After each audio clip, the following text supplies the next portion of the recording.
Сайн байцгаана өрхөм үзэгчдээ нээлттэй хэлэлцүүлэг нэвтрүүлгийн энэ 7 хоногийн шинэ дугаар эхэлж байна.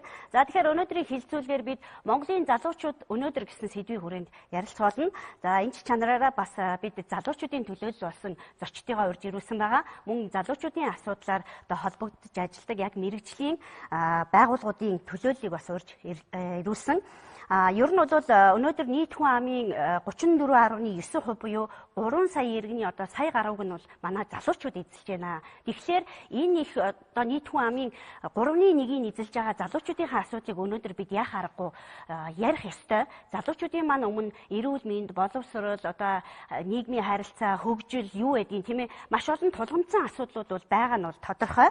Тийм ч учраас өнөөдрийн хэлэлцүүлгээр өшөө бидэнд яг бодитоогоор тулгамчаад байгаа. Давын дөрөнд өнөөдөр энэ асуудлыг хэлэлцэж ярих шаардлагатай ямар асуудлууд байгаа юм гэдгээ бол нээлттэй хэлэлцүүлэг нэвтрүүлгээр ярих гэж бид бас энэ сэдвийг сонгож авсан. Ерөнхийдөө бас залуучуудын сарч үргэлжилж явах шиг байна.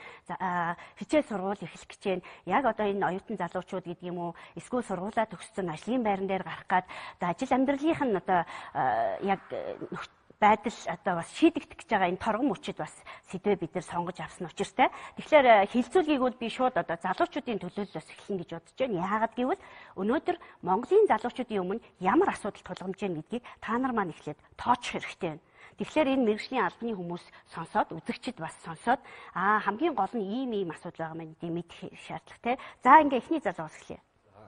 За юун дөрөнд Монголын яг нийт хүн амын дийлэн хувийг бол залуучуудын байдлыг гэж бодож байна. Ер нь бол одоо Монголын нийгмийн Монголд одоо ойролцоогоор 15-аас 34 насны ойролцоогоор нэг сая орчим залуучууд байна. Тэгэхээр энэ залуучуудын одоо нийгмийн хандлага өөрчлөгдөх юм бол нийгэм бүхэлд өөрчлөгдөнө.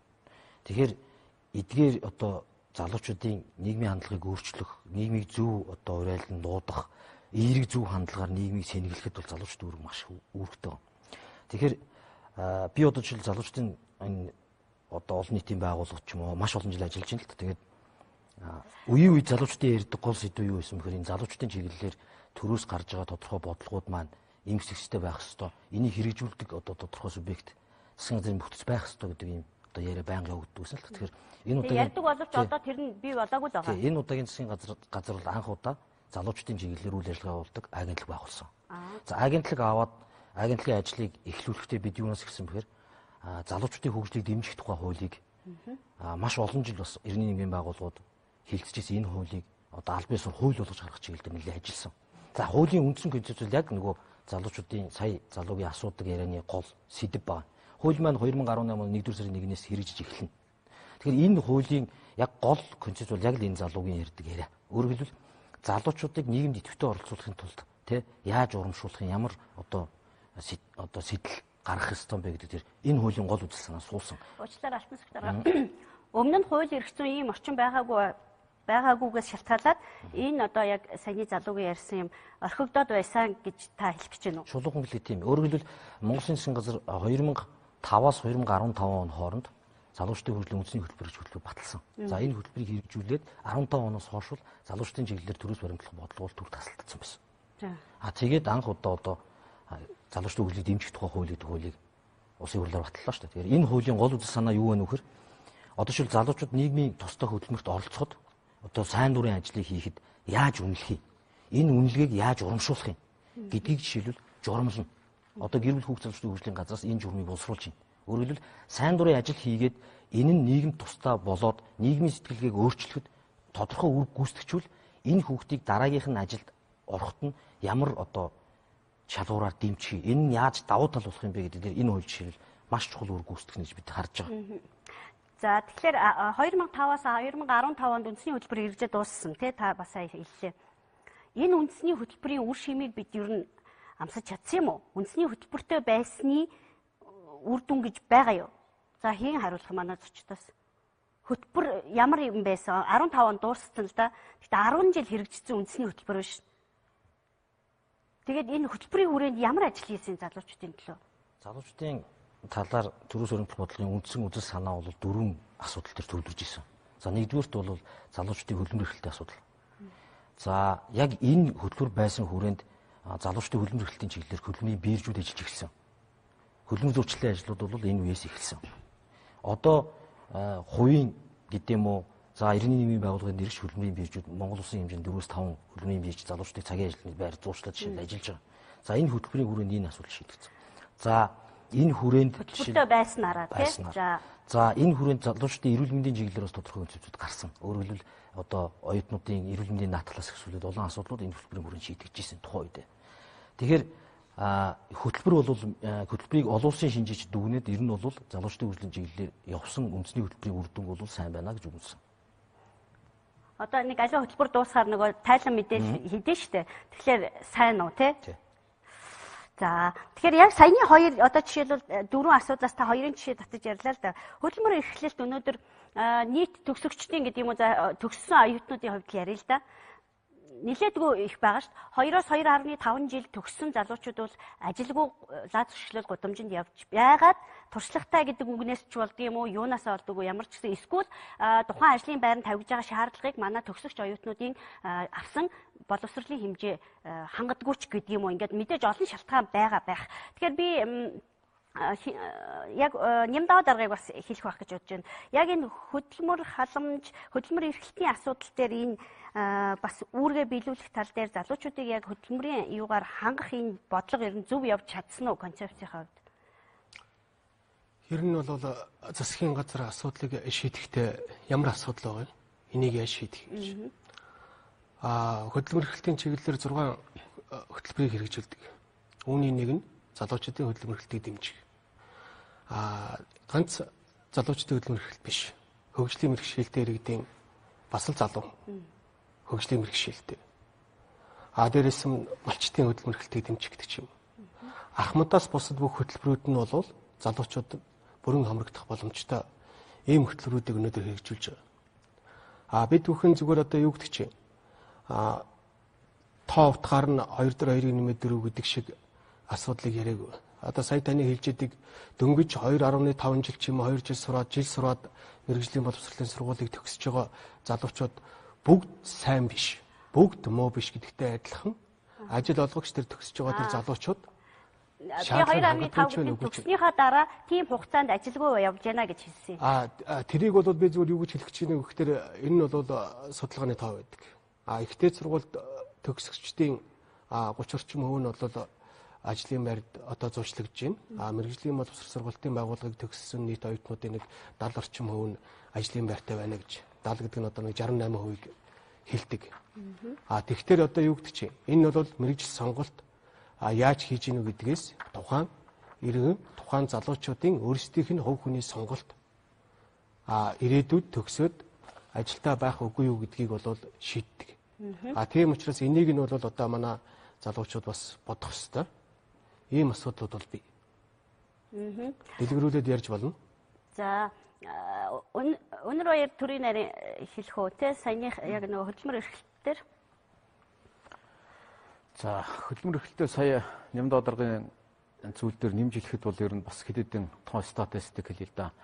Ер нь улсын хэмжээнд ингээд нэг бүртгэлтэй ажилгүй иргэдийн тоо бол нэг 40,000 орчим байхад бол за түүний нэг 58 орчим хувь ч юм уу тэрийг бол одоо үндсэндээ залуучууд эзэлж байгаа. Нэгдүгээрт. За хоёрдугаарт өөрөөр хэлбэл хотын залуучуудын одоо нэг 40 орчим хувь нь ажлын байртай байгаа бол хөдөөгийн залуучуудын одоо нэг 20 орчим хувь нь ажлын байртай байна гэдэг ч юм уу. Тэгэхээр өөрөөр хэлбэл ажилгүйдлийн асуудал бол өөрөө их тийм чухал асуудал болж байна. За олон улсын хөдөлмөрийн байгууллага дээр бол 2020 он гэхэд бол дэлхийн залуучуудын одоо ажлын байрны стратегийг гаргаад 2020 оноос эхлээд бүх улс орнуудад эхлүүлнэ гэж хэлж байгаа. За энэ яагаад ингэж байгаа юм бэ гэхээр эх 10 жилд бол одоо дэлхийн одоо хөдөлмөрийн зах зээл дээр бол 1 тэрбум орчим залуучууд бол одоо үндсэндээ шинээр ажлын байран дээр гарч ирж байна. За энэ бол одоо дэлхийн бүх улс орнууд бол одоо шинэ асуудлуудыг бий болгож байна гэдэг ийм томьёол байгаа. За манай улсын хувьд ч гэсэн одоо өөрөөр хэлбэл нийт хөдөлмөрийн насны одоо тийм ээ хүмүүсийн 50 орчим хувь нь бол залуучууд байгаа. За гэхдээ 2020 он хүрэхэд бол одоо манай залуучуудын тоо бол харьцангуй багасах байгаа. Одоо өөрөөр хэлбэл түрүүн та бас тоо хэллээ шүү дээ. 29 руу бууж ирэх юм байх. Тэр бол 29 руу буухаар байгаа. Гэхдээ 34-өөс тий 34-өөс 29 руу буух гэж байгаа. Гэхдээ хүн амын тоо өнөөдөр 3 орчим байгаа бол 29 руу буулаа гэхэд 2040 он гэхэд манай хүн амын тоо бол 4 сая хүрнэ. Гэдэг бол өөрөөр хэлбэл асуудал хэвээрээ байна л гэсэн үг. Тийм шүү дээ. Тийм учраас бид нар бол өөрөөр хэлбэл засгийн газрын зүгээс баримтж байгаа нэг том зүйл бол залуучуудын одоо ажлын байр яаж бий болох юм гэдэг том зорилт тавьж байгаа. За энэ зорилтыг яаж шийдэх вэ гэхээр бид нэр эх жилээс эхлээд залуучуудын стартап компаниудыг дэмжих, гарааны бизнесийн зээлүүдийг шинээр олох ажлуудыг, зээлийн хөвсрүүдийг бий болгочихж байгаа. За гэхдээ энийг бий болгохдоо бид нар ямар зорилгоор олох гэж байгааг бол нэгдүгürt нь бүс нутгуудад зориулсан зээлүүдийг олох гэж байгаа. Одоо би тэр өөрөөр хэлбэл одоо хөдөө орон нутагт бол одоо тийм ээ ажлын байр хомс байгаа бол хөдөө орон нутагт ялангуяа баруун аймагуудад яах юм. За улсын хэмжээнд ажил хөдөлгөөний төвшин бол 7% байхад бол орон нутагт бол 17-аас 19% байхгүй. Тэгэхээр өөрөөр хэлбэл энэ асуудлуудыг шийдэхэд бол гарааны бизнесийг яаж нэгдүгээр өгөх юм. Хоёрдугаарт өөрөөр хэлбэл ихтэй сургууль төгсөж байгаа залуучууд маань одоо хувийн бизнес хийе гэхэд тоног төхөөрөмж, лизингийн энэ асуудлууд их чухал байдаг. За энэ чиглэлийн асуудлуудыг бол засгийн газар 2020 он гэхэд бол одоо бүрэн шийдвэрлэнэ гэсэн юм зорилтыг бол дэвшүүлсэн байна. За баярлалаа. Тэгэхээр за одоо бол ингээд цаашид явуулах гэж байгаа бодлогын талаар та ярьлаа шүү дээ. Өнгөрсөн хугацаанд ер нь залуучуудын чиглэлээр барьж ирсэн төрийн бодлого өнөөдөр ер нь зөв менежментээр яг явсан уу юу? Яваагүй гэж үзэж байгаа бол тэрний горыг бид нар ямар байдлаар амсаж байгаа. Магадгүй өнөөдөр энэ харагдаж байгаа тоо статистикаас үр дүнг харж болохоор байна тий. Алдаа байсан бол тэр нь юу юм? Оноо байсан бол юуг нь үргэлжлүүлэх юм гэдэг дээр та товчхон хариулт өгөөч. За би бол өмнөх засгийн газруудын бодлого үйл ажиллагаа бол одоо бас тодорхой төвшөнд үр дүнгээ өгсөн гэж бодож байгаа. За энэ засгийн газрын төвшөнд буюу одоо энэ жил бол Монголын залуучуудын хувьд их чухал жил гэж үзэж байгаа. За анх удаа Монголын залуучууд хуультай болж байгаа. За хуулийн хүрээнд бол хэд хэдэн асуудлуудыг шийдвэрлэж байгаа. Эрүүл мэнд, боловсрол, хувь хүний хөгжил, за хөдөлмөр эрхлэлт гэдэг энэ асуудлуудыг бол цогцоор нь шийдвэрлэх гэж нэгд үзэж байгаа. Хоёрдугаарт бол бүх аймагуд бол бид нэр залуучуудын хөгжлийн төвийг бол одоо шинээр байгуулах гэж байгаа. Сая энэ залуу бас асуугаад байлаа. Хувь хүний хөгжлийг дэмжих одоо ямар бодлогод их вэ гэж байгаа. За одоогийн байдлаар бол бид нар бол нэг 11 аймагт бол одоо үндсэндээ энэ төвийг бол байгуулж байгаа. За энэ төвийг байгуулахад би нэг зүйл одоо бас талархал илэрхийлэх хэрэгтэй. Нүүбийн хүн амын сан, за Шавцаарын хөгжлийн агентлаг, Люксембургийн засгийн газрын эдний дэмжлэгтэйгээр бол саяны аймагуудад бол байгуул авчиж байгаа. Цаашдаа бол засгийн газар одоо энэ бүх залуучуудын хувийн хөгжлийг дэмжихийн төвүүдийг бүх газруудад байгуулад за улсын төсвөөс мөнгө нөгөөд ингэ явж байгаа. За энэ төв дээр юу их ч юм бэхээр хамгийн гол нь залуучуудын оролцоог бий болох гэж байгаа. Өөрөөр хэлбэл хууль гарснаар, бодлого гарснаар залуучуудын өмнө гарч бүх асуудлуудыг шийдвэрлэх боломжгүй ч гэсэн тодорхой хэмжээнд бол бид нар бас ахил дэвшил өгнө гэж бол одоо үзэж байгаа. За одоо би залуучууд руу орно шүү. Тэрний өмнө би бас нэг залуучуудын хөгжлийн индекс өнөөдөр ямар байдлаар гарсан бэ гэдгийг энэ дээр нэг харуулах юм. Тэгж жагаад манай нэвтрүүлэгт оролцох залуучууд маань бас асуулт асууж болно. Энд байна. За тэгэхээр өнөөдөр бол Монгол улс 183 орноос хэдэд байна гэж байна залуучуудаа? 71-р байрт байна гэж шүү дээ тий. Тэгэхээр энэ индексийг яаж эренбэлдэг вэ гэхээр залуучуудын эрүүл мэнд, эрүүл байх орчин нөхцөл нь ямар байна? Боловсролын чанар хүртээмж нь ямар байна? Хөдөлмөр эрхлэлт түүний орчин нөхцөлийг бүрдүүлсэн үү? Нийгмийн итвэх оролцоо түүний үр дүн ямар байгаа? Улс төрийн оролцоо ба хариуцлагатай манлайлал гэсэн ийм 5 багцаар үнэлээд тэгээд гаргад юм байна. Тэгэхээр ийм 5 багцаар бол Монголын залуучуудыг ингэж үнэлсэн гэсэн үг. Тэгэхээр та нар энэ одоо саяны нэг шалгуур үзүүлэлт буюу одоо гарцсан байгаа 71-р жигссэн байгаа байдлаа өөртөө хүлээн зөвшөөрч байна уу? Ямар одоо энэ хавцаал байхаас аргагүй байдалтай байна уу? Ямар байна? За микрофон авч аваад ярив. За ерөнхийдөө бол би энэтэй бол санал нийлэхгүй байна. Яагаад гэх юм бол нийгмийн бүх залуучуудыг ингэж үнэлж болохгүй. Сайнтай муутай гэдэг чинь тэнд бас мундаг залуучууд зөндөө байгаа. Гэхдээ энэ нөгөө 1 сая залуугийн чинь тухайл яриад байгаа шүү дээ, тий. Тэгээд би энэ дээр энэ нэвтрүүлэг дээр би хандаж нэг зүйл хэлэхэд 15-аас 34 насны залуучууд гэж ярьчингуудаа дандаа та хэдийн ярьж байгаа зүйл нь гэх юм бол сургууль төгссөн, оюутан болоод төгссөн, мэрэгчлэрээ ажиллаж байгаа залуучууд гэж байна. Тэндээс 15 настай ар гэрийн боломжгүй байдлаас хөдөлмөр эрхлэх гээд байгаа залуучууд бас байгаа. Тэн дээр зохицуултыг гаргаж өгөх. Тэгээд мөн залуучуудыг хөгжих бүх боломж болцоогоор нь хандах нь улс төрийн чиг үүрэг гэж би бол хувьдаа бодож байна. За тийм за дараагийн хүмүүс манай сүх очир нэг саяны бас санаан дээр нэмэрлэх юм байна уу? Хөдөлмөрийн хөдөлмөр тал дээр бол хуулийн зохицуултаар насан туршсан хүнийг хөдөлмөр эхлэхээ заасан байгаа. Тэгэхээр залуучдын хөгжлийн одоо хөгжлийг дэмжих тухай хуулийн дээр бол 15 гэж оруулсан хэдий ч хөдөлмөр их нас бол ялцчих 18-аас эхэлж байгаа. залуучууд одоо аливаа нэгэн байдлаар хөгжихийн тулд бол шилбэл миний хувьд бол хувь хүний үзэл бодлого илэрхийлэх бол тухайн хүний хувь хүний хөгжлийн асуудал хамгийн чухал байна л да. Хандлагын асуудал байх хэрэгтэй. Тэгэхээр тухайн хүн аливаа нэгэн бол сая одоо энэ чинь манайх ингээ 188-аас 71-д орчлоо гэж чинь сайн тааж муутаж олон хүмүүс байгаа. Гэхдээ дунджаараа ингэж орж ийн гэдэг бол би бол хувь хүнийхээ хувьд дүрийн албаагчийн хувьд бол энэ нэлийн доогуур үзүүлэлт гэсэн байдал дээр энийг бол цаашлбал бид нар бол сайн ажилласнаар Монголын залуучууд ийм биш дээ гэж бодож байна шүү дээ. Эхний одоо 20% дор хаяж орох ёстой юм байгаа дээр тодорхой хэмжээний аливаа нэгэн шалтгааны улмаас энэ доогуур гарсан болов уу гэж бодож байна. Нийслэлийн хувьд бол залуучуудыг бүх талаас залуучуудын хандлага, боловсрол, мэдлэг, нарийн мэргэжил эзэмшүүлэх, ихтэй сургууль төгсөөд мэргэжлэрээ хөдөлмөр эхэлж чадахгүй байгаа залуучуудыг одоо сүүлийн үед бол мэдээллийн технологийн салбарт мэргэжшүүлж, боловсрол эзэмшүүлээд энэ залуучуудаа улмаар гадаад дотоодын IT-ийн компаниудад одоо аутсорсинг захиалга олж холбож өгөх чиглэлээр бол ажлын байрыг нэмэгдүүлэх, орлогыг нэмэгдүүлэх, тогтвортой орлоготой болох талаас нь бол анхаарал хандуулж ажиллаж байгаа. Соёл засгийн газраас бол орон нутагт одоо ингээд 21 аймагта нийт одоо залуучдын хөглийг дэмжих төвтэй болж байгаа. Нийслэл ч гэсэн сая залуучдын хөглийг дэмжих төвтэй болсон байгаа. Энд дээр нийтлэл нэмэгдэж улмар эхлэлтэй бас одоо насан туршаагүй залуучдын тухай ярьж байна те 15-аас 18 насны. Энд одоо улмын хуулийн дээр тодорхой зохицуулалт байгаа. Тэрний юу гэхээр энэ 15-аас 18 насны өөрөлдөх юм бол насан туршаагүй залуучууд маань өөртөө тохирсон ажлыг цөөн цагаар эцэг их асран хамгаалж байгаа зөвшөөрөлтөөр хийх тэр боломж бол нээлттэй байгаа. За. Яг энэ гэсэн үзүүлэлтээр харахад бол 70-ны өдрөө байлтгэд бол бас хангалттай доогуур үзүүлэлт. Би бас цөөн тооны хэдэн бас олон улсын залуучдын чуулганд ганц хоёр удаа оролцож байсан. Энд оролцсонгууд харж байхад яг Монгол залуучуудын сэтгэж байгаа гаргаж байгаа санаа бол маш өндөр. Олон улсын залууч тутгааргүй. Харин Монгол залуучуудын хувьд дутагдаад нэг жижиг сул тал нь юу юм бэ гэхээр хамгийн наазах хэрэглээ. Нэг хогоо хайцдаг ч юм уу, нэг жоохон цаг байдгүй ч юм ингээ хувь хүний соёлын талтай. Төлөвшлийн асуудал ярьж байна те. За дээр нь энэ бүгд хэлэхэд нэмэрхний гарах санаа юу байгаа юм бэ гэхээр би өөрөө Монгол Улсын боловсролыг сургуулдаг багш мэргэжилтэй оюутан байгаа. Багш боловсролыг эзэмшиж байгаа. Тэгэхээр энэ 15-аас яг энэ хүүхд 15-аас 34 насны залуучууд гэж тоодж байна гэхээр 15, 16, 17 гэдэг нь ихэнх нь 10 жилийн сурагчд байгаа. Энэ бүгдийг энэ залуучуудын залуу ирээдүйн Монголын хөгжлийн маань ирээдүйн түүчийг дагуулах залуучууд маань бас хөгжил доогуур тий юу гэдэг зарим нэгэн залууч нь тамхи татдаг ч юм уу нэг зүгээр наацхын жишээ харж байгаа байдал. Энэ бүгд дээр багш биднэрийн оролцоог нэмэгдүүлэх энэ одоо залуу багш нар одоо гараад ингээд нэг зарим нь ажилгүй байдаг ч юм уу одоо ингээд тэтгэврт гацсан мөттэй зарим багш нар байгаад байдаг. Энэ гарсан хүмүүс ч юм ингээд залуу үедээ ингээд залгуун холбоог үлдээдэг. За энэ багш мэргэжлийн талаар бас залуу багш нар ингээд үр хоочтой дүүнэртээ ингээд заа сургадаг. Энэ талаар бас залуу багш хөтөлбөрийг ч юм уу гаргаасаа гэж бас хүсэж байна. За баярлалаа. За тэр охин.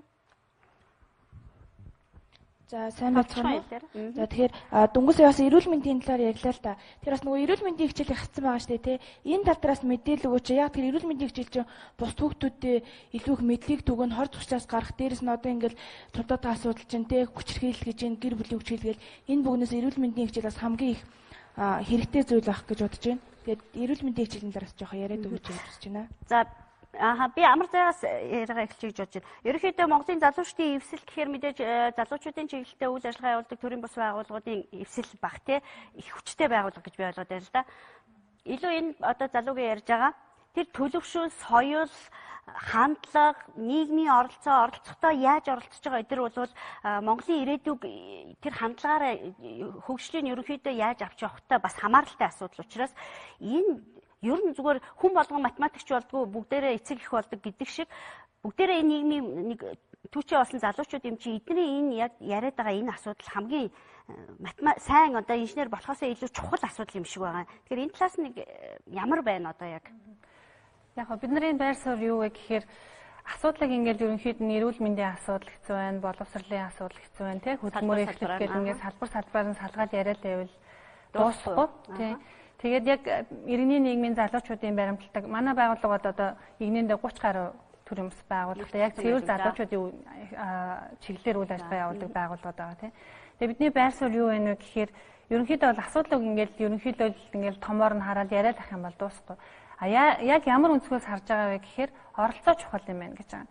Одоо энэ шинээр батлагдсан хуулиа харах юм бол дэмжих 5 чиглэл явж байгаа тийм. Энэ 5 чиглэлийн хоорондын уялдаа холбоог хангасан залуучуудын дуу хоолойг сонсдог, шийдвэр гаргах түвшинд нь хүргэдэг оролцооны ямар нэгэн механизм ажиллах ёстой гэж үзэж байгаа байхгүй. Оролцооны механизм ажиллахгүйгээр энд нэг залуу, тэнд нэг залуу, бид нар нэг эвсэл гэж нэг тусдаа юм яриад ах юм бол ямар ч асуудал шийдэгдэхгүй гэж. Замарсаа төр засварлажаар нэвтрүүлэгт орж байгаа залуучуудаасаа залуучуудын хөгжлийг дэмжих тухай хуулийг гарч байгаа юм байна, хэрэгжиж байгаа юм байна, эсвэл одоо хэлэлцүүлэг явагдаад байгаа юм байна гэд ямар нэг энэ хуулийн үйл явцад оролцож исэн ч юм уу энэ хуулийн тухай мэдээлэл авч исэн залуучууд бол гараа өргөдөө.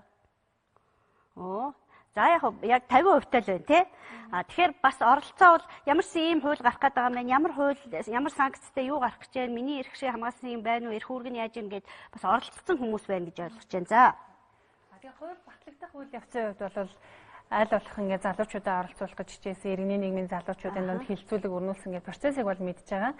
Гэхдээ яг хууль чинь бол ингээд урт настай тий олон жилийн хугацаанд ингээд хэрэгжинэ гэдэг утгаараа бид нар хаана илүү анхаарах ёстой вэ гэхээр дэмжих чиглэлүүд бол мэдээж биднэрт маш их хэрэгтэй. Хамгийн гол нь энэ дээр залуучуудын хөгжлийг дэмжих үндэсний болон салбар зөвлөл гэдэг зөвлөл байгаа юм. Одоо хуулийнхаа яг 22 дугаар зөвлөл. Тэн дээр илүү бид нар анхаарч байгаа. Ягаад гэхээр тэнд тэр салбар зөвлөлд үндэсний зөвлөлд нь хин байх боломжтой вэ? Салбар зөвлөлд нь хин байх юм бэ? Тэр хин байх нь хамаагүй. Тэр салбар зөвлөл юу хийх? Юу хийснээрээ юу хийх нь биш. Тэнд хин төлөөлөх вэ гэдгээс хамаах гэдэг байгаа байхгүй. Ягаад гэхээр хэрвээ тэнд төлөөллийн хувьд төрийн байгууллага, залуучуудын иргэний нийгмийн байгууллага, залуучуудын төлөөлөл байна гэж байгаа. Гэхдээ энэ дээр төрийн байгууллагын залуучуудын тоо олон болоод залуучуудын иргэний нийгмийн байгууллагаас нэг хүн бусад жирийн залуучуудаас нэг хүн гэх юм бол бидний дуу хоолой гарахгүй байхгүй. Одоо тийм болчиход байна. Ерөнхийдөө одоо заалт нь бол тийм байгаа. Тэгэхээр бид нар одоо тэр зөвлөлийг батлах дүрм гэж гарна шүү дээ тий. Одоохондоо гарааг байгаа. Ерөнхийдөө энэ хууль маань хэрэгжиж эхлэх байгаа учраас дагаад айгүй болон дүрм журмууд гарна. Тэрэндээ хамгийн гол нь залуучуудын оролцоог хангаад явах хэрэгтэй. Наад захын зарчмын шалгууруудыг тавиад явах хэрэгтэй байхгүй. Тэгэнгუთ хөгжлийн бэрхшээлтэй залуучуудын төлөөлөл байх хэрэгтэй мó. Үндэсний цөөнх залуучуудын төлөөлөл байх хэрэгтэй мó. Байвал хэд байх хэрэгтэй. Бэлгийн цөөнх залуучуудын дуу хоолой ягаад ч гарчихгүй. Тийм учраас заавал төлөөллийг оролцуулах хэрэгтэй мó. Эсвэл ямар нэгэн иргэний нэгэн байгууллагаар дамжуулах хэрэгтэй мó гэд тэ. Тэр загвар журмаа гаргахдаа залуучуудын иргэний нэгэн байгууллага болоод иргэдийн төлөөллийг залуучуудын дуу хоолойг аягүй сайн сонсох хэрэгтэй болж таарж байгаа байхгүй. Түүнээс хэрвээ энд залуучуудыг оролцуулах байх юм бол дахиад энэ хууль цаасан дээрээ үлдээл тунхаг хിവэрээ үлдээл манайх гоё хуультай тэддэх орно гэж явах байна. За, Бэлгүтэй нэмэх үү?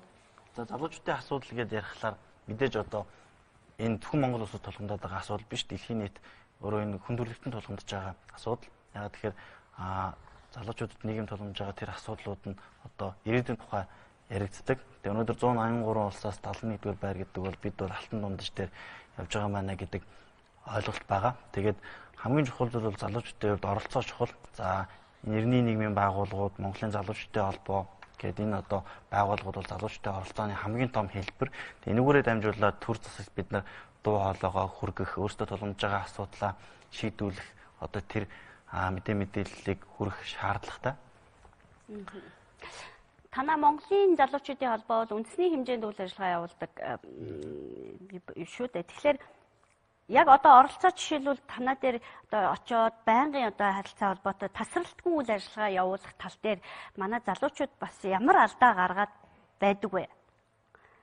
За, залуучтай холбоо бол өнөөдөр 21 аймаг 9 дүүрэг гэдэг одоо тий одоо Монгол орны өнцөг болон бүрт салбар байна. Тэр салбаруудаараа дамжуулаад үйл ажиллагаа явуулж залуучуудаа хөгжүүлэх, идэвхжүүлэх, оролцуулах, тэдний дуу хоолойг одоо төр төрөх чиглэлээр ажиллаж байна. Өнөөдөр эдгээр байгууллагууд нэг 4000 орчим залуучууд идэвхтэй ажиллаж байгаа. Энэ тоог бид нар улам илүү олох, улам одоо энэ зөв зүйлийн төлөө залуучуудаа уриалах ажлуудыг зохион байгуулж ажиллаж байгаа.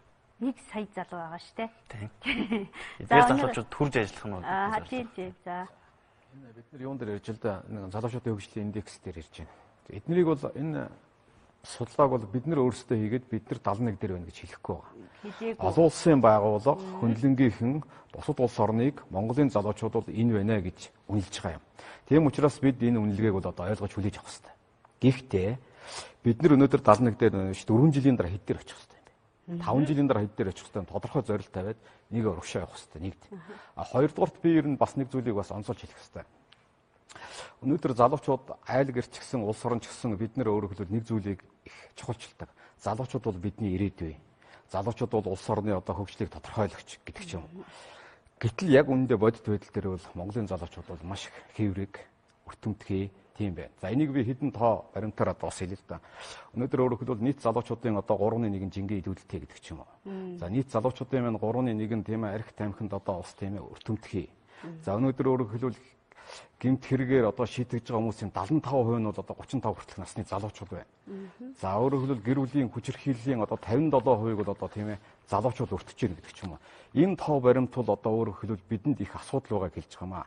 Тэгэхээр өөрөөр хэлбэл улс орны маань гол капитал болсон, гол одоо өөрөөр хэлбэл амин сүнс болсон залуучууд маань бол одоо өөрөөр хэлбэл маш тийм эмзэг бөгөөд хэврэг байна гэсэн үг.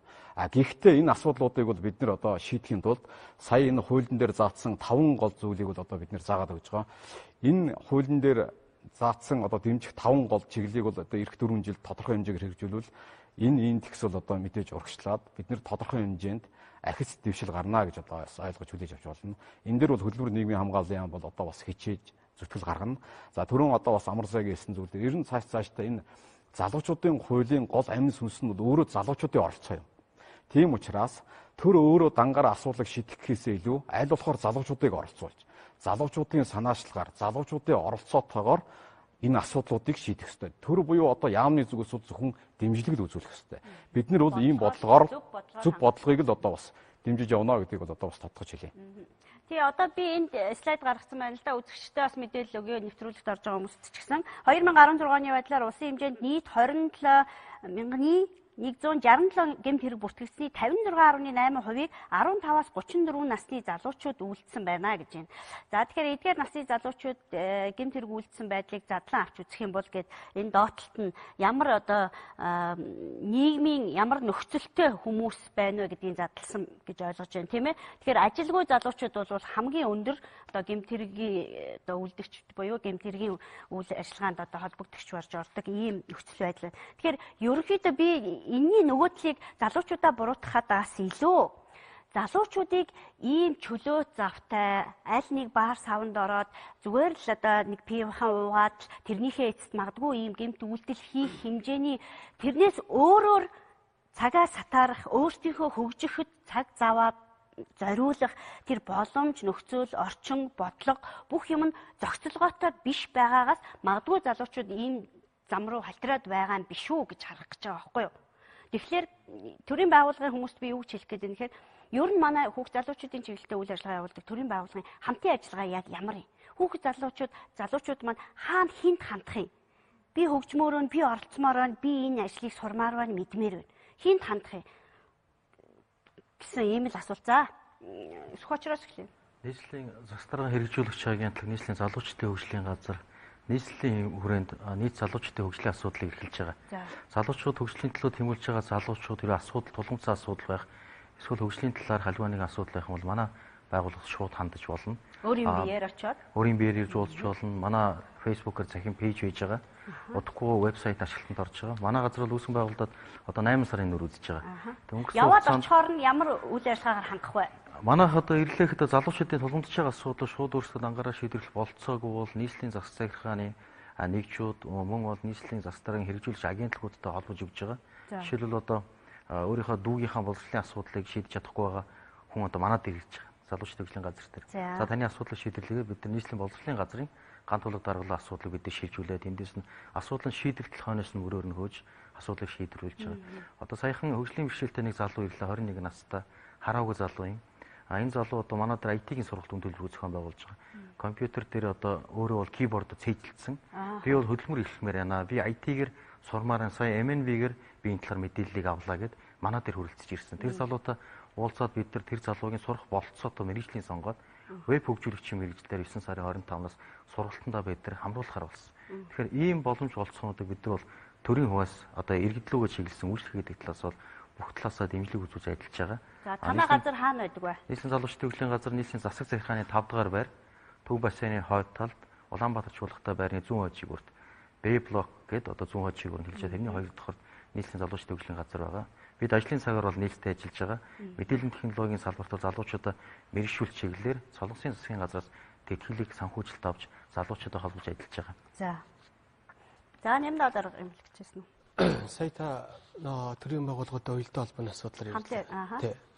Энэ бол урд нь бол 16 хүртэл бол хүүхдийн асуудлууд бол шадар сайд эрхлэх асуудлын хүрээнд засгийн газрын хуулиараа хөгжлөж явж ирсэн. Тий.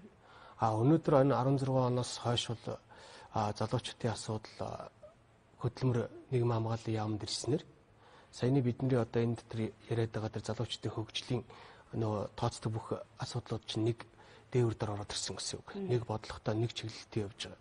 Тийм учраас одоо энэ засгийн газрын үйл ажиллагааны энэ 4 жилийн хугацаанд бол зөвхөн залуучууд руу чиглэсэн бодлогын үйл ажиллагаа нэг салбарт гараад зогсох биш. Нэгдсэн нэг бодлогоор нэг уялдаа холбоо судалгаанд үндэслэж гарч байгаа учраас энэ хэрэгжилт нь бол сайжирна. Би зүгээр яг ингээд энэ залуучдын яриг сонсоо сууж явах бид бүхэн одоо зөндөө олон юм ярьж сайн хэлдэг шиг. Зүгээр яг эцсийн дүндээ бол саяны хэлдэг нэг энэ дотор сая залууд дотор бол өчнөө олон сайхан залуучууд бий. Өчнөө бас буруу зуршилтай гэдэг ч юм уу. Саяны хэлдэг 71-д орж байгааг үндэслэж татж байгаа асуудал ч байгаа. Нийтээр наваад үзээд ирэх юм бол бид Монгол улс эдийн засгийн хувьд хизээ одоо хүчрхэг том болно. Бидний өнөөдөр яриад байгаа тэр ажил хөдөлгөөний төвшин тийм үү. Тэр боловсрол тэр эрүүл мэнд энэ асуудлууд бол эдийн засгаа дагаа шийдэгдэх бол одоо зөв зөвтэй хамгийн зөв гарц нь бол энд байгаа л гэж би харж байна. За өнөр баяраар хариулах. Ер нь Монгол улс залуучуудын асуудлыг шийдэхийн тулд бодлоготойгоор төсөвтөө энэ залуучуудын асуудлыг ийм үйл ажиллагаа, ийм одоо арга хэмжээнүүдийг зохион байгуулна гэд төсөвтөө суулгаж өгдөг тийм төсөв гэж юм байна уу ер нь? За өнгөрсөн 90 жилд бид нар бас нэг зүйлийг бодох хэрэгтэй.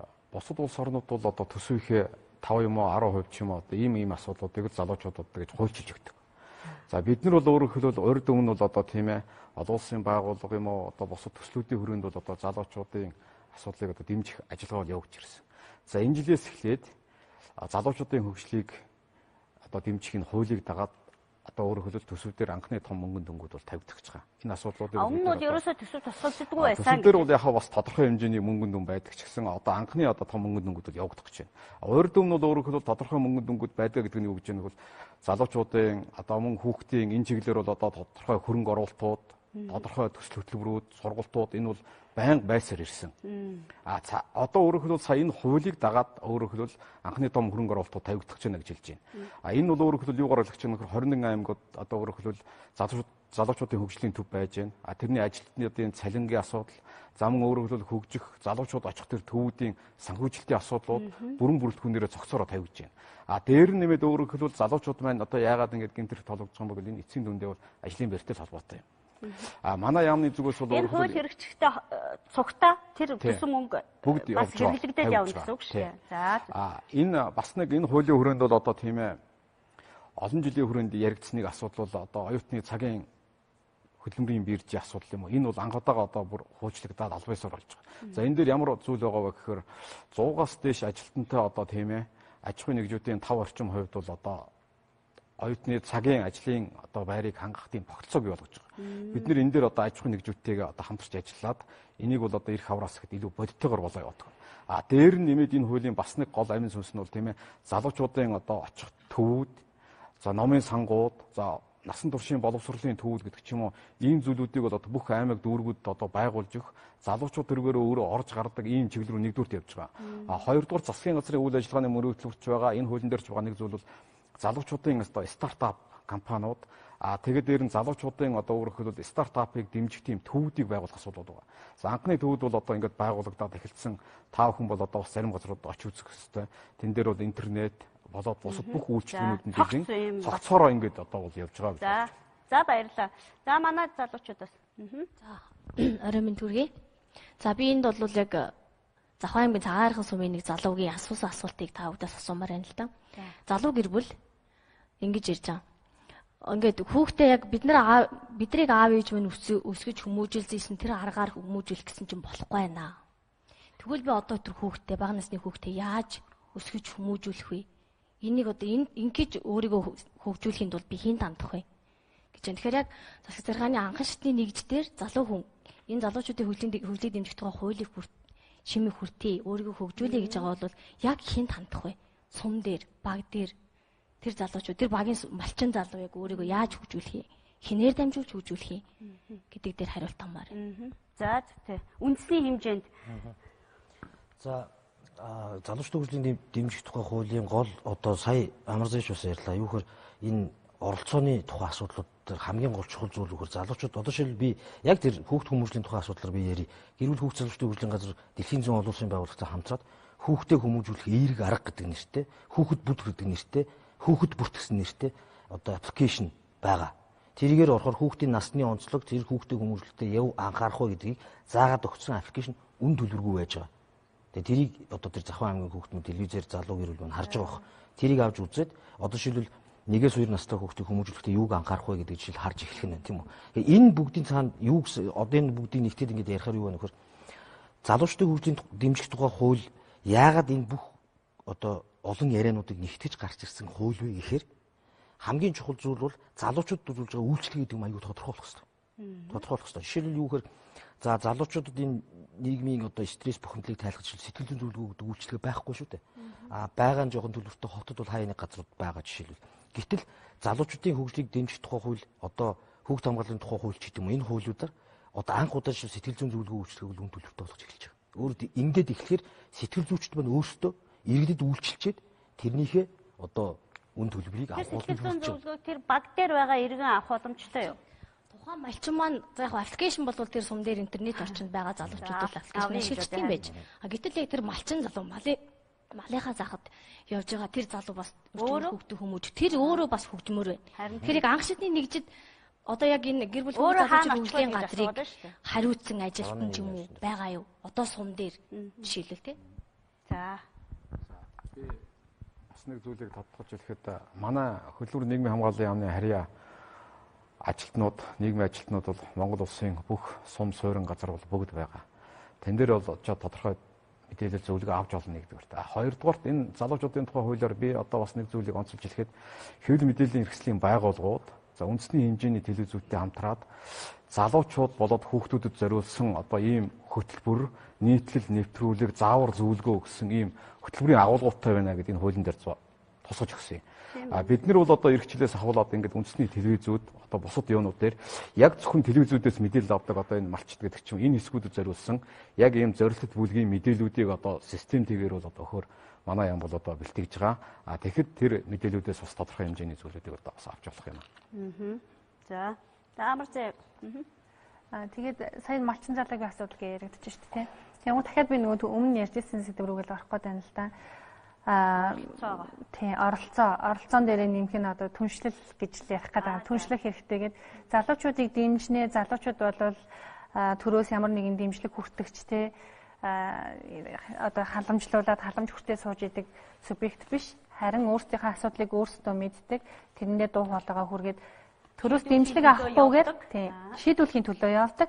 Тэгээ эцсийн шийдвэр гараад хэрэгжээд хяналт үнэлгээд үнэлт тайлан болох хүртэл залуучууд хамтдаа явж чаддаг ийм түншийн хэмжээний залуучуудыг авч үзээч гэсэн байр суурийг одоо энэ жил манай залуучууд иргэний нийгмийн 3 дахь чуулган одоо 25-нд болно. Энэ 25-ныхаа чуулганаар бас энэ түншлэлийн асуудлыг ярих гэж байгаа. Залуучууд зөвхөн одоо иргэний нийгмийн залуучууд иргэний нийгэмтэйгээ ярих биш.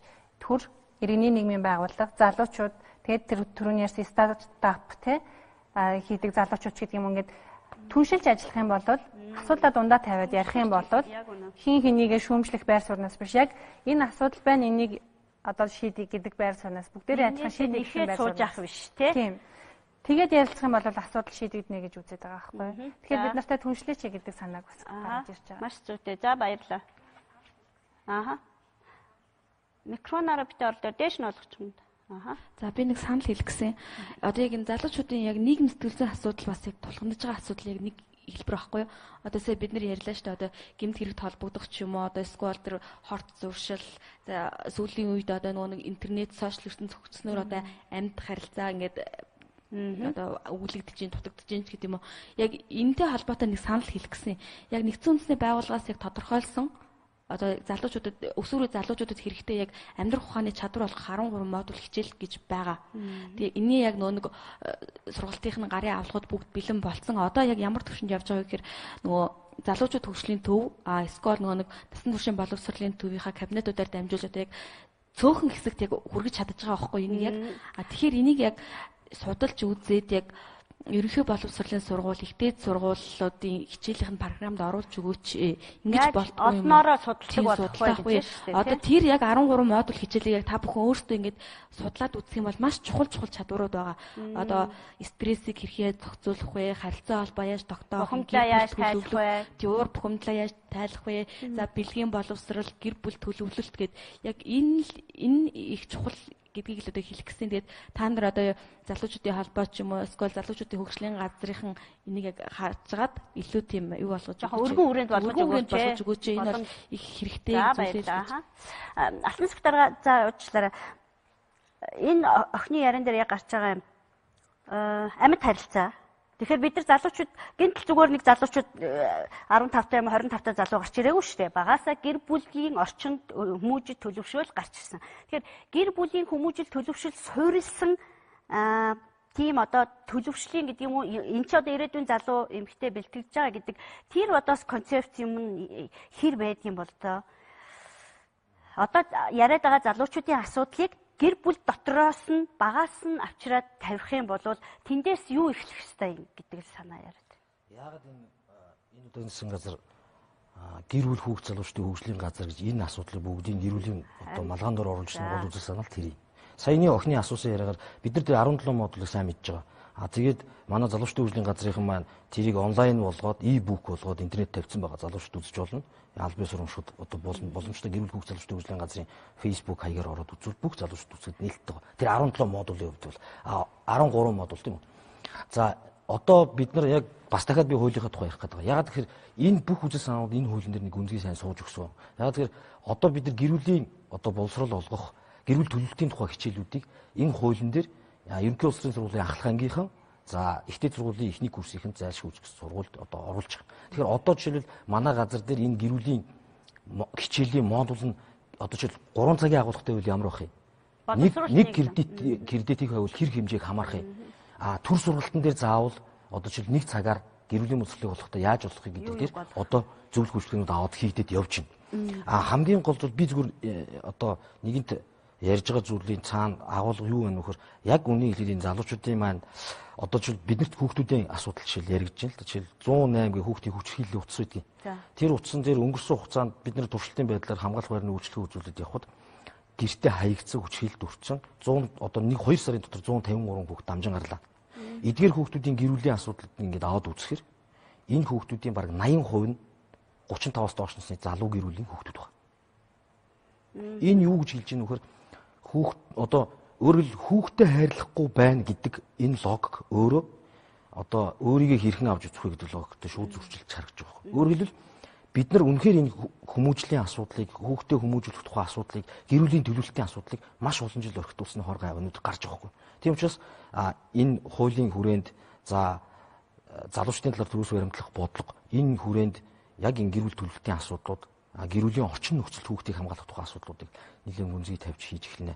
За сая өнөөдөр дээр бас ярьлаа. Энэ удаа жишээлбэл баг анх удаа залуучдын хөгжлийг дэмжих тухай хуулийн дээр тун дөрвөн мөнгө тавиад улсын төсвөд суулгахаар одоо явж байна. Тэгэхээр 2018 онд бол энэ төсвийг зарцуулах үйл ажиллагаа бол яг энэ 21 аймаг 9 дүүрт байгаа залуучдын хөгжлийн төвөөр дамжина. Тэнд ирж байгаа бүтээгдэхүүн үйлчлэгийг авж байгаа залуучууд зарцуулагдана. Тийм учраас залуучдын гол оролцооны үн дээр бол бас нэлээд анхаарна. Сая бас залуучдын иргэний нэмийн байгууллагууд маань бас ярьж штэ.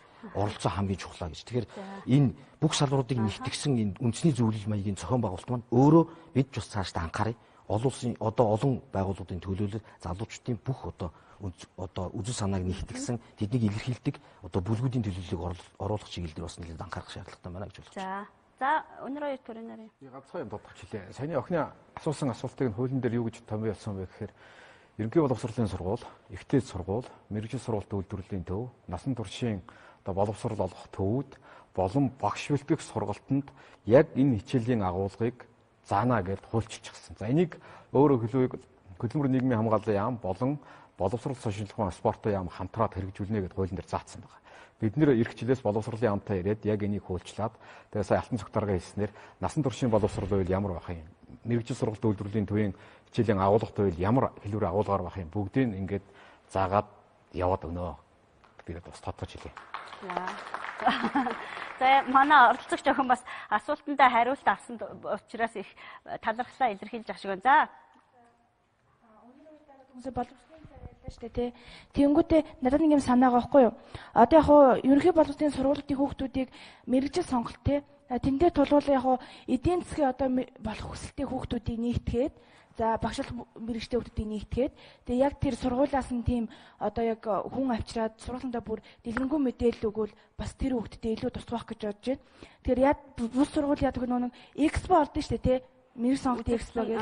Тэгээ үздэг бодолтой яг тийм юм болохоор нөгөө зөвхөн тийм хавцад өгчтэй байхгүй танилцуулгын талаар олон хүн явж болохоор дахин яриад тахад амар хэцүү байдаг учраас тэгээ яг үнэ тэр танилцуулгыг ингээд уншдаг ч юм уу уншдаггүй ч юм уу эсвэл авч хогийн зам тийждэг ч юм уу тийм юм гардаг учраас яг ингээд сургууль дээр нь тулаад яг тэр сургуулиас нь ингээд нэг мэрэгчтэй болох хүүхдүүдээ бүгднгээс яахан цуглуулж байгаадаас тэр талаар ярилцвал илүү хүүхдүүдээс өргөжлөж тавих гэж бодож байна.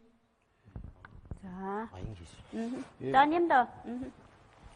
Энэ мэрэгжил сонголтын асуудал одоо манай хөдөлмөр нийгмийн хамгааллын яам манай хөдөлмөр албан чиглэлийн ерөнхий газраас нэлээд анхаарч байгаа зүйл маань энэ. Яагаад гэвэл ажилгүй байгаа иргэдийг ажилгүй байгаа залуучуудыг аваад үзэхээр сайн миний хэлдэг ихтэй сургууль төгсөгчдийн 70% мэрэгжлийн 70% нь ажилгүй мэрэгжлийн боловсролын одоо 70 орчим хүн ажлын байртай болоод байгаа. Энэ эрэлт нийлүүлэлт хоёрынх нь баланс нь алдагдсан гэсэн үг. Тэгээд манай өнөөдөр манай Монгол улсад одоо 5400 орчим мэрэгжил. Гэтэл манай энэ 100 гаруй ихтэй сургуулиудын авж байгаа мэрэгжлийг нь нарийн хөөгд үзэх юм бол магадгүй одоо нэг 100 одоо хэд байдгийг нийтлэхээр ийм хүрээнд бэлдээд байгаа учраас өнөөдрийн чинь хөдөлмөрийн зах зээл өнөөдрийн техник технологийн дэвшлэлийг гүйцэхгүй байгаа байхгүй. Тийм учраас бид нэр баланс алдсан гэсэн үг. Дээрээс нь нэмээд хэлэхэд манай залуучууд одоо юу гэдгийг би нэг эдийн засгч юм уу эрхцүү ч юм уу эмч ч юм уу ийм болчих юм бол одоо их сайхан амьдрах юм шиг аль эсвэл харагдах байдал талаас дажгүй болох юм шиг гэтэл яг амьдрал дээр гараад ирэхээр нэг үнэнд гүйцэгдэнэ гэдэг шиг саяны 2.6 жил мэрэгчлэр ажил хагаад тэрнийх нь нийлүүлэлт нь аль дээр одоо байгаа хэмжээнд нь хүмүүс нь очтгоо очиж суудгаа суучихсан тэр хүмүүсийн орыг хизээ одоо оронтой гарч ирнэ гэж суух уу энэ асуудлыг чинь энэ одоо нийлүүлэлтэн дээр байхгүй учраас энэ асуудал үүсэж байгаа. Энийг шийдэхин тулд шийдэх хөвгтөр боловсролын яам, хөдөлмөр нийгмийн хамгааллын яам, бусад бүх салбарууд ирээдүйд ямар төрлийн мэрэгжилтэй ажилтан бий болох гэдэг.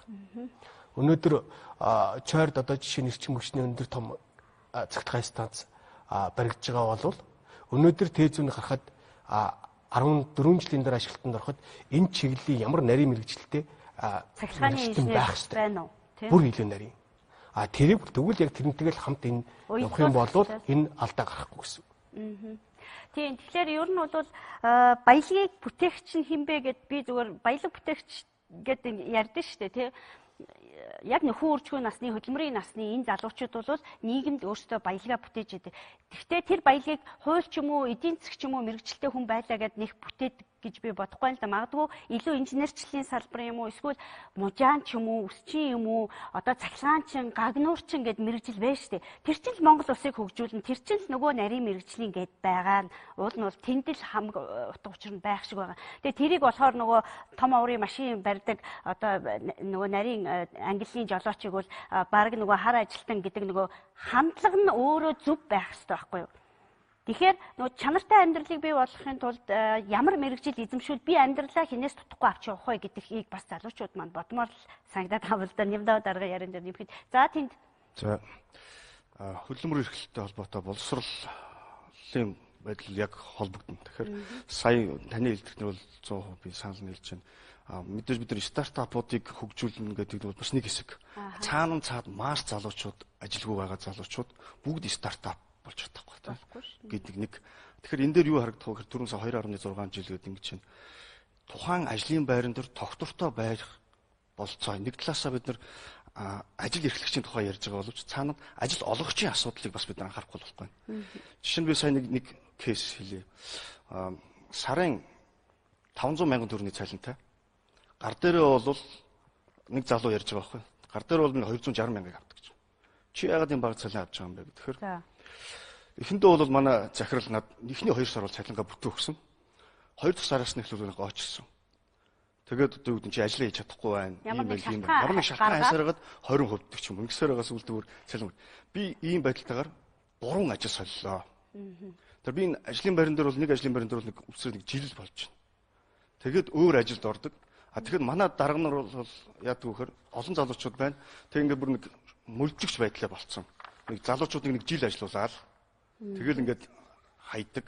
Тэгээ нэг цалингийг өгдөггүй ч үт юм уу те. Тэгэхээр бид нар бас энэ нэг талаасаа ажил хайж байгаа залуучуудын талаас нөгөө талаасаа бид нар энэ ажил олгогч дээрээс тэр хөдөлмөрийн үнэлэмж гэдэг асуудал. Залуучуудын Монгол залуучуудын хөдөлмөрийн үнэлэмж бол өнөөдөр асар доогор.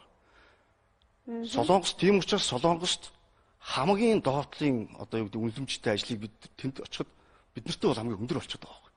Ямар ч мэрэгжилтэй байсан бид нар тийм болохоор Солонгос руу бүгд ингэ явж штэ. Тэгэхээр энэ дээр бид нар бас нэг талаасаа оюутнууд, залуучууд ажилгүй байна гэдэг тэгжээс нөгөө талаас ажил олгогч талаасаа тэг хөдөлмөрийн үнэлэмж талаас нь бас одоо яг ямар хөө бодлого барьж байгаа вэ? Доктортой одоо ажлын байран дээр нь одоо ямар хөө бодлого барьж байгаа гэдэг бас За энд би слайдн дээр бас нэг тоо баримт үзэгчтэй хүргээ тий. За боловсролын асуудал мэдээж яг нэг хөдөлмөр эрхлэлтэй холбоотой учраас бид нэг тойроод яриад ах шиг байна. За залуучуудын бага боловсролт хамрагдалт бол их өндөр хувьтай 99.1% гэдэг бол мэдээж энэ бол нөгөө суур боловсрол гэдэг утгаараа хөгжлийн бэрхшээлтэй хүүхд залуучуудын бол 66.2% л гэж байгаа. Бид нар бас түрүүн хальт ярьсан хөгжлийн бэрхшээлтэй хүмүүс өнөөдөр яг одоо нийгмийн оролцоо нь ямар байна вэ? Боловсролын хамрагдалт нь ямар байна гэж 15-аас 24 насны нийт иргэдийн 40.7% нь буюу 206.4 мянган иргэн ихтэй сургууль коллежид мэргэжлийн сургалт үйлдвэрлэлийн төвд суралцаж байгаагаас энэ насны залуучуудын 32.3% нь дээд боловсрол эзэмшихээр суралцаж байна гэж. Тэгэхээр зүгээр эндээс юу хараад байна гэхлээр нөгөө түрүүн баялаг бүтээгчийн тухай ярьсан зүгээр яг ингээл би ч гэсэн одоо баг хүүхдүүдэд тийм зөвлөгөө өгдөг бас. Гэхдээ чи хуульч, эрх зүйч, сэтгүүлч юу гэдэг юм магадгүй энэ мэрэгжлийг айгүй гоё сайхан гэж харахаасаа илүү тийм бүтээн байгуулалтанд би энэ гараараа тэгээд толгоогоо ажилуулад ингээд оролцдог. Хиннээс ч хамаарахгүйгээр заавал багаар ажилдаг биш, ширээний ард суудаг биш. Ингээд нэг юм хийгээд тэгээд ингээд нэг юм бүтээдэг тийм мэрэгжлийг ололтоо гэд ямар сэнтэй хүүхдүүдэд зөвлөдөг байхгүй. Тэгэхээр энэ л одоо яг Монголын нийгмийн хөгжилд ч хэрэгтэй байна, залуучуудын нөгөө амьдралын чанарт ч хэрэгтэй байна. Хоолоо яаж олждгөө? Ямар цалинтай ажил хийх үү те гэдэгт. За амар заяа. Миний бодлоор бол нэгэнт одоо ерөнхийдөө төр иргэн гэдэг хоёрын байр суурь байлгах. Түр бол иргэдийн өмнө үүрэг хүлээгч тий. Ягаад гэвэл татвараар санхүүждэг, цалинждаг гэж явж байгаа. Бид нар эрх мэдлээ төрж шилжүүлчихсэн байгаа тий. Тэгэхээр ажлын байран дээр одоо залуучуудыг юу гэдэг мэрэгчлээ буруу сонголоо, ажил олгогчийн буруу байна гэхээс илүү миний хувь хүний бодол шүү.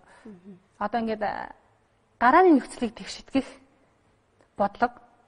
Тэгээд одоо би анханасаа айгүй амьдралын боломжтой айлд өссөн, боловсролтой айлын хүүхэд байлаа гэхэд надад бол тэр айгүй амархан ингээд өсөө дээшээгээ албан тушаалаа ахиад өндөр цалин аваад гадаадд сургууль сураад явчих боломжтой байхгүй.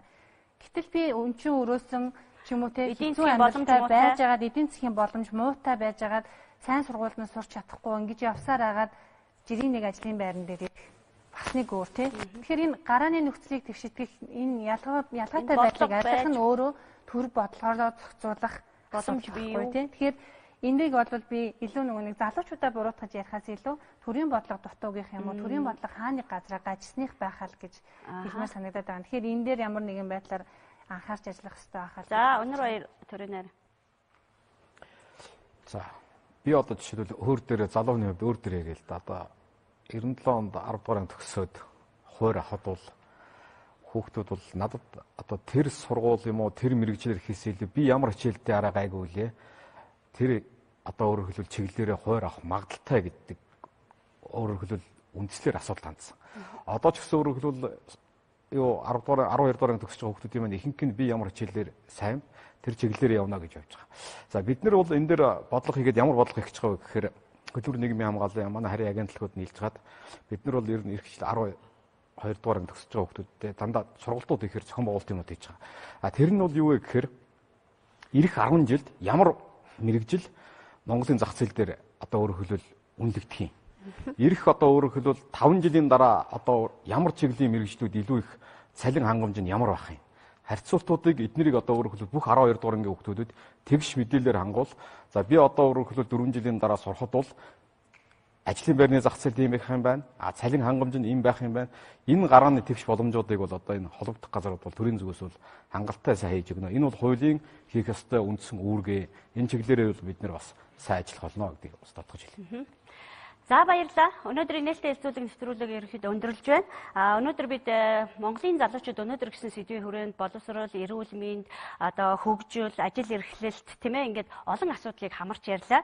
Хамгийн гол би бас ахиц дэвшил гарсан нэг юм олж харсан нь бол мэдээж энэ нөгөө залуучуудын хөгжлийг дэмжих тухай хууль батлагдаж хууль эрх зүйн талаасаа бол баталгаатай юм орчин нөхцөл бүрдэх юм байна гэдэгт бол бас талархалтай хандж байна. Гэхдээ хууль бол 2018 оны 1 сарын 1-ээс хэрэгжиж эхлэх байгаа. Үүний наан мэдээж хуулиа дагалдсан олон дүрм журмыг гаргах ёстой. Төрөний ямар зайгийн хэлсэнчлэн тэр одоо нөхцлүүдийг бүрдүүлэхдээ шудраг зөв одоо ийм байдлаар хийх нь зүйтэй юм аа. Ингээд манай өнөөдрийн нээлттэй хэлэлцүүлэгт ирж оюутан залуучуудын дуу хоолой олж тулгамж байгаа асуудлаа ярилцсан бас залуучуудаа амжилт хүсье.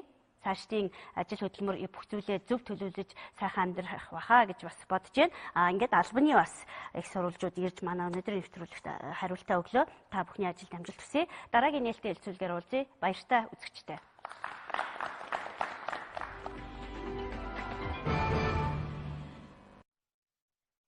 Сугаагч тоосны мангасыг 500